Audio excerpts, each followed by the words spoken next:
Dès aujourd'hui et jusqu'à fin juin, l'ADASM de Puellemontier vous accueille pour sa saison horticole.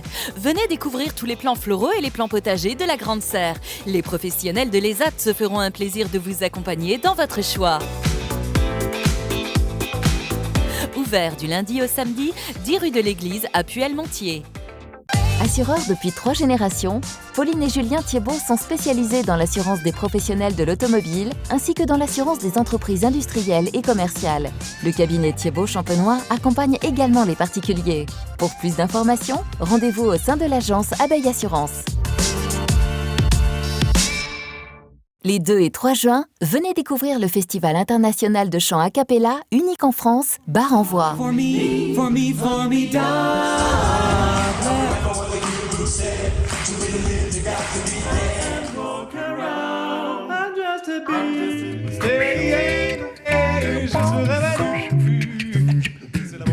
Dans la cour du collège Gilles de Trèves de Bar-le-Duc, venez découvrir des groupes et chorales aux styles musicaux variés. Informations et réservations sur notre billetterie en ligne.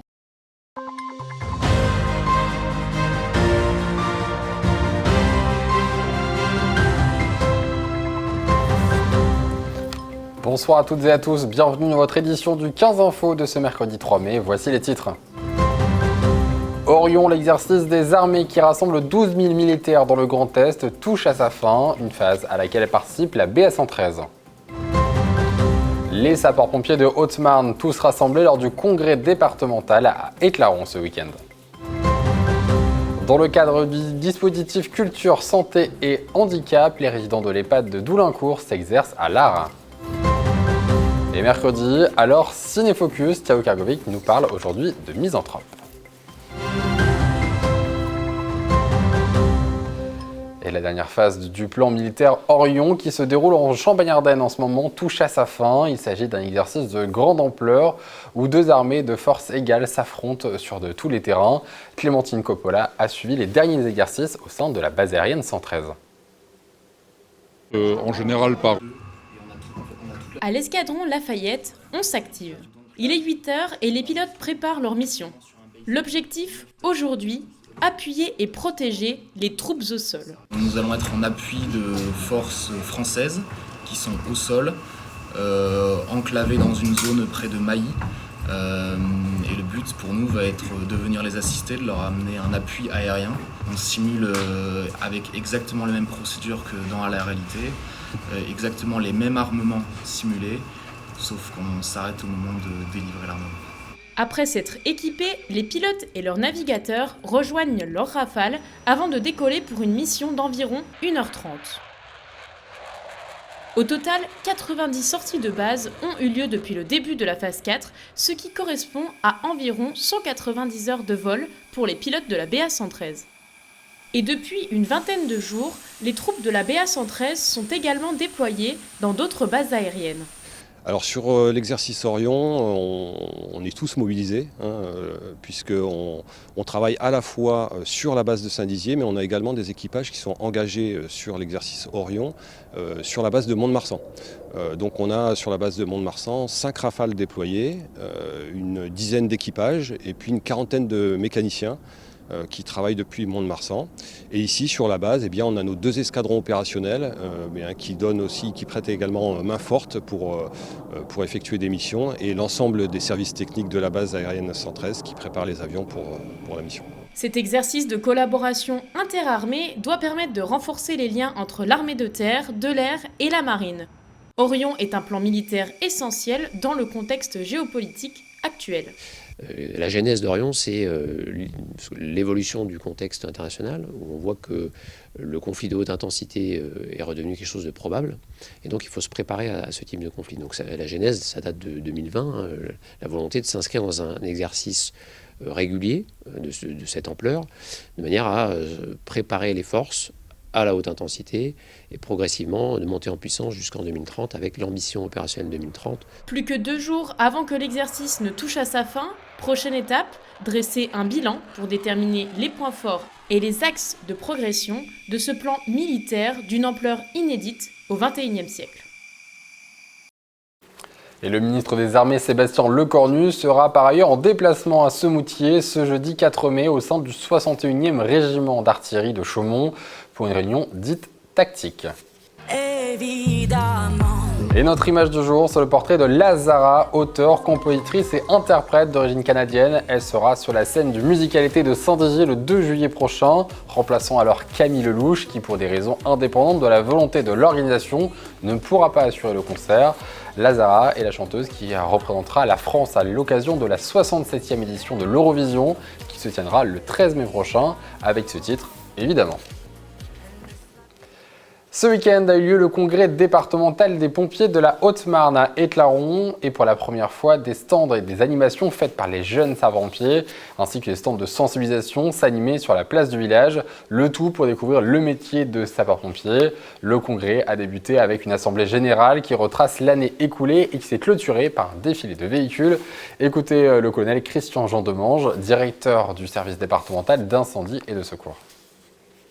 En général par un bilan moral des activités qui ont été réalisées, un bilan financier puisque toute association doit la transparence à son personnel, au fisc et puis aux personnes qui participent financièrement à sa construction, dont le service départemental d'incendie et de secours qui participe pour une part non négligeable au budget de l'association. Et puis c'est l'occasion aussi de faire un bilan sur toutes les activités qui ont pu avoir lieu. Alors au profit des anciens sapeurs-pompiers, au profit de la population également, et là comme vous avez pu le constater, au profit d'associations partenaires comme l'association de lutte contre le cancer du sein, pour lequel l'Union départementale des sapeurs-pompiers de Haute-Marne a pu faire un don extrêmement généreux de plus de 50 000 € cette année. Et mardi 2 mai s'est tenu le vernissage d'une exposition pour le moins incongrue, celle de peinture réalisée par les résidents de l'EHPAD de Pougny à Doulincourt en Haute-Marne, un projet initié dans le cadre du dispositif Culture, Santé et Handicap en collaboration avec l'artiste peintre Cristina Manzoni, un reportage de Brigitte Maestrazzi. C'est l'accomplissement de 10 séances de peinture. Fleurs, paysages, animaux, ces tableaux, tous différents, ont été peints par les résidents de l'EHPAD Pougny de Doulincourt. C'est une demande d'un résident qui voulait s'initier à la peinture, donc on s'est dit pourquoi pas essayer de trouver des acteurs qui pourront nous aider. Mais on a pu en fait réaliser le rêve d'un résident et qui a été un rêve pour les autres résidents. Ce projet n'aurait sans doute pas vu le jour sans l'implication de l'artiste peintre professionnel Cristina Manzoni. Mon but était une toute liberté de création. Donc les résidents ont travaillé sur croquis et m'ont expliqué ce qu'ils désiraient faire. Après, j'ai ramené mes croquis à la maison, je les ai étudiés et j'ai fait des recherches et j'ai tracé moi-même des dessins. Et c'est à l'aide de ces dessins qu'ils ont reproduit leurs tableaux. Dorénavant, les tableaux seront exposés dans les locaux de l'établissement. De quoi rendre fiers les résidents. Et tout de suite, passons à notre chronique du mercredi, Ciné-Focus.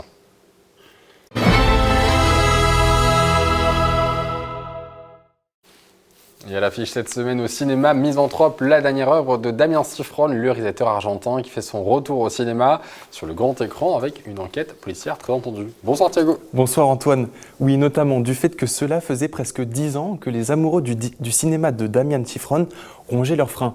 Il faut dire, depuis la sortie de son film Les Nouveaux Sauvages en 2014, le réalisateur n'avait pas laissé indifférent. Cynisme, humour noir, en 6 petits sketchs, ce dernier s'était offert une satire explosive de notre société contemporaine, récompensée par plus d'une dizaine de prix, dont une sélection au Festival de Cannes. Et alors justement, sa réputation qui le précède, il est donc de retour au cinéma avec Misanthrope, d'un tout autre genre, encore jamais exploité par ce réalisateur, celui du thriller. Tout à fait. Et cette fois, le réalisateur nous offre une plongée dans une Amérique sombre, dark, sous couvert d'un Baltimore froid et glaçant. Les spectateurs y vont découvrir l'histoire d'Éléonore, une jeune policière qui se retrouve à traquer un tueur de masse auquel elle s'identifie peut-être un peu trop. Pour le casting, Shailene Woodley interprète l'héroïne et coproduit le film par ailleurs, tandis que Ben Mendelsohn endosse le rôle de l'enquêteur du FBI qui sera son mentor. On regarde la bande-annonce.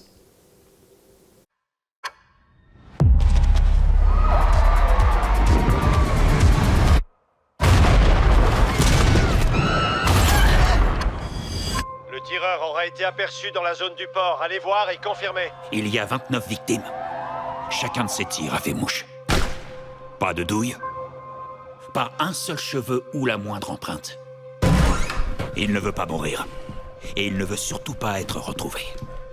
Nous allons le décevoir. Je vais bosser pour le FBI. Le FBI n'a pas voulu de vous. L'évaluation psychologique vous a fait échouer. Agressive, addictive et antisociale.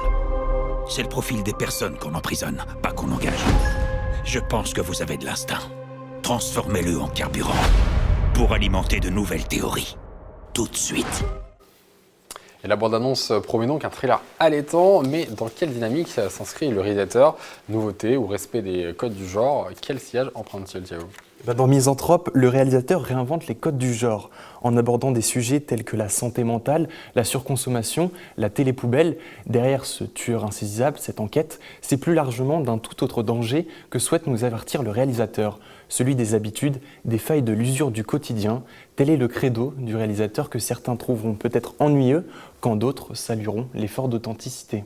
Et on souligne donc le ton moderne donné en sous-titre à ce thriller, porté notamment par la prestation des acteurs, impeccable. Impeccable, oui. Une chose est sûre, c'est que c'est ce qui maintient le spectateur en haleine durant ce film. La prestation de Shailene Woodley est géniale et celle de Ben Mendelsohn est tout aussi impeccable. Le duo forme ici un mélange de protecteurs protégés pour lequel on s'éprend très vite. De plus, le réalisateur s'amuse à désamorcer chaque minute un peu plus la cape de l'héroïsme que sont censés revêtir les héros du film du genre. Le tout avec une esthétique bien soignée, propre au réalisateur qui séduit toujours. En ce sens, le film est une réussite. Il était au Ciné-Quai ce mardi. Voici l'avis des spectateurs. Vu ce film, rien de nouveau. Ça ne nous a pas appris grand-chose, quoi. C'est un thriller, mais pas terrible, quoi. Bah oui, un peu la même opinion, un thriller qu'on a déjà vu, un peu Le Silence des agneaux en moins bien, et puis ouais, c'est pas le meilleur. Voilà. Sur le scénario, c'était pas forcément très bien pensé. Il y avait une bonne idée à la base, mais j'ai pas trouvé la finalité très bonne. Du coup, c'était plutôt moyen, on va dire. J'ai pas trouvé ça très intelligent. Comme Seven, là au moins il y a de l'intrigue et tout ça, là il n'y a pas vraiment d'intrigue. Vous n'êtes pas vraiment rentré dans le film? Non, pas du tout, Ouais. franchement. Non. Puis là, la finalité était pas folle, voilà, tout simplement. Merci Thiago, c'est la fin de cette édition. Tout de suite, vos prévisions météo de demain, jeudi ensoleillé au programme. Très bonne soirée à tous. Toute l'actualité qui vous concerne, à voir et à revoir dès maintenant sur puissancetélévision.fr et sur notre application mobile.